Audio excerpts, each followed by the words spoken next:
Here's my take and review on my Trek Checkpoint Gen3 build after 1500 kilometers of riding. This bike started as a stock SL5 Gen3 and I rode it like that for about 350 kilometers, and I noticed that there was some stuff that was lacking for my needs. Now it's fully built to my taste, except for one thing that I will change. The Trek Checkpoint Gen3 is the adventure gravel bike for Trek, and I freaking love it. The geometry is what I like the most because this bike is comfortable, stable, and very efficient at pedaling. I don't know if it's a combination of the design of the tubing and the ISO speed and the flex that Trek built into this frame, but this bike is super duper comfortable and it allows me to go on back-to-back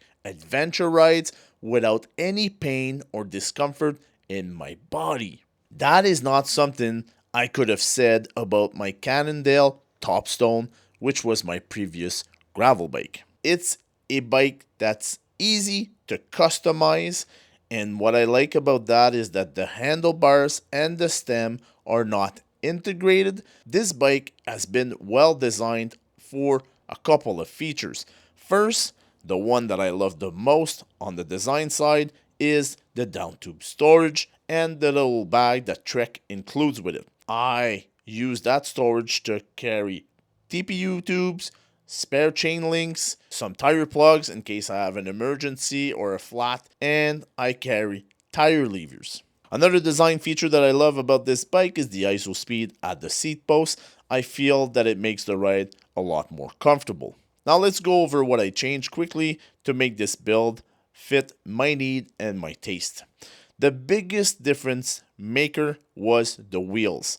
The stock wheels on the SL5 variant are like 2100 grams and my new wheels are 1495, which saves me about 600 grams, which is pretty huge. Another big difference maker, well, your tires. They have a huge effect on your bike. I decided to go all out and actually build this YouTube channel out of this, and I wanted to test gravel tires to try to find which one would best fit my needs and also allow you to find which one would best fit your rides. I changed the handlebar and the tape makes a huge difference comfort-wise because my tape, the Physique one that I'm using, is 3mm thick, which is on the pretty thick side.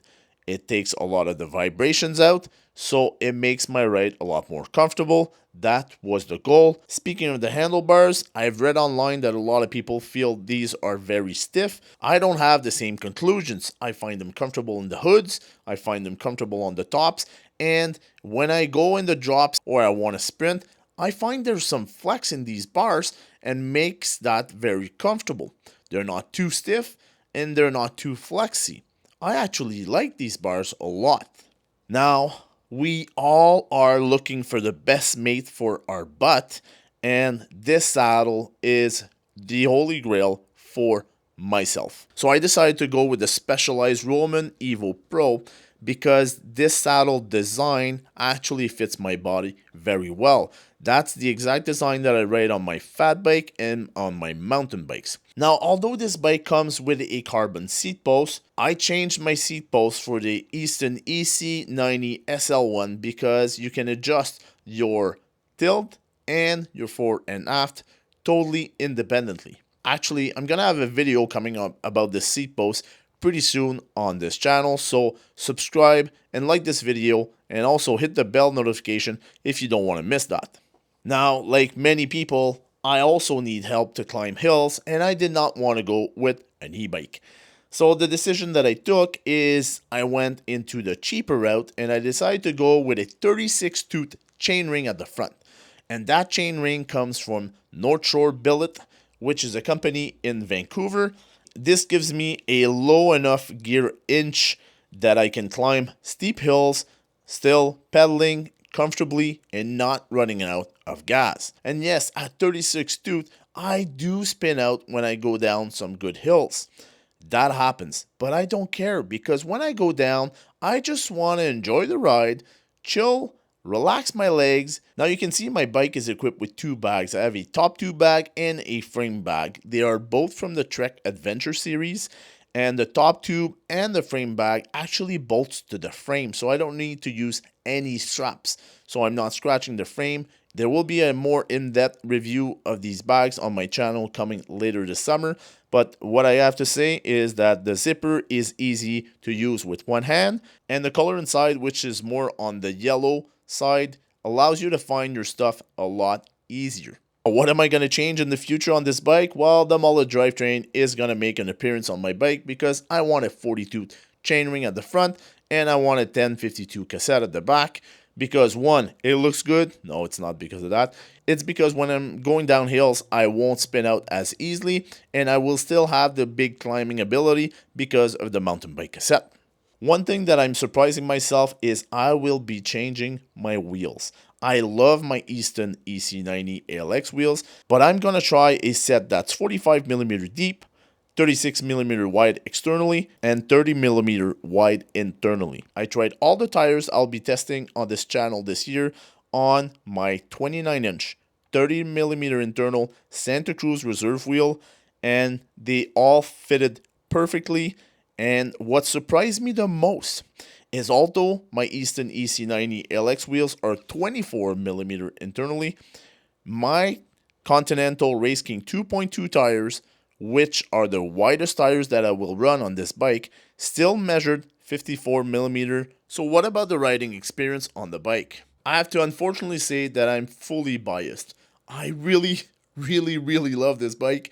Every pedal stroke brings a smile to my face. I've been enjoying every single rides that I've done on it. Second, this bike is super comfortable.